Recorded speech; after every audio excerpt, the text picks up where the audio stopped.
Physical signals. State Standard HS3.T.CR3.B.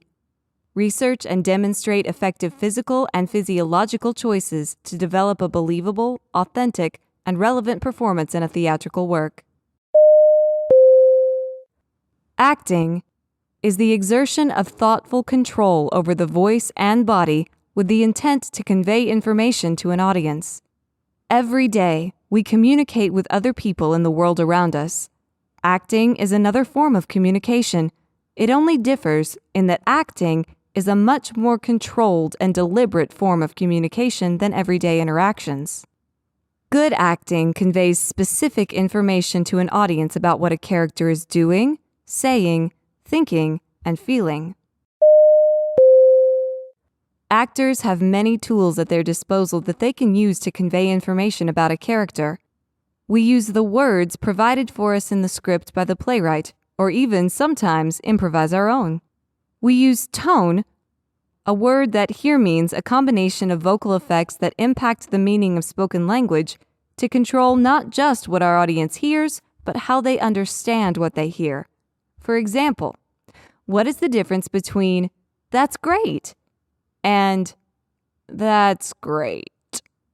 In the first example, the speaker is sincere in their enthusiasm for whatever they are responding to. In the second example, they are not sincere, but rather sarcastic as they respond with the words, "that's great." Despite the fact that the words are exactly the same in both instances, the tone completely changes the meaning. We also use body language. What many people don't realize is just how important body language is to personal communication.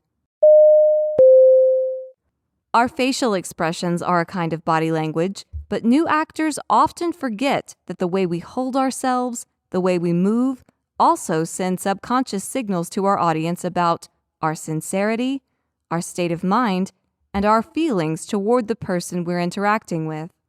We are beginning a unit on physical control. Yes, the concepts come from the world of theater and the study of acting, but the more you practice thinking about the message your body is sending into the world, the better you'll be at remaining conscious of your body and controlling that message. Our bodies give the world all kinds of information. For example, the way we walk tells the world if we're male or female. It gives a clue as to how old we are. It can even tell the world what kind of job we have. As actors, it's our job to learn to control our bodies so that we are only sending information we want the audience to have. As beginning actors, we're going to focus on the broad shapes your body can make to convey information. Expert actors, however, understand that there are lots of tiny signals sent by our bodies that our brains can read at a subconscious level. Have you ever had a conversation with someone, and even though their words made sense, you still had a feeling they might be lying? You might be picking up on the unconscious signals the body sends out that broadcasts are lies to anyone who knows what to look for. When we're not in control of it, our bodies give us away. These tiny movements let others know whether we're lying or telling the truth. They tell others whether or not we intend to hurt them. They tell others whether or not we're attracted to them. They tell others if we're feeling sad, happy, nervous, or scared.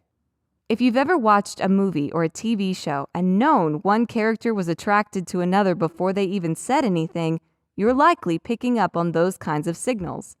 I can usually tell which of my students have crushes on each other just by watching you interact. You may think your crush is a secret, but your body is telling that secret loudly every time your crush is nearby. Watch the video for an illustration of what I'm talking about.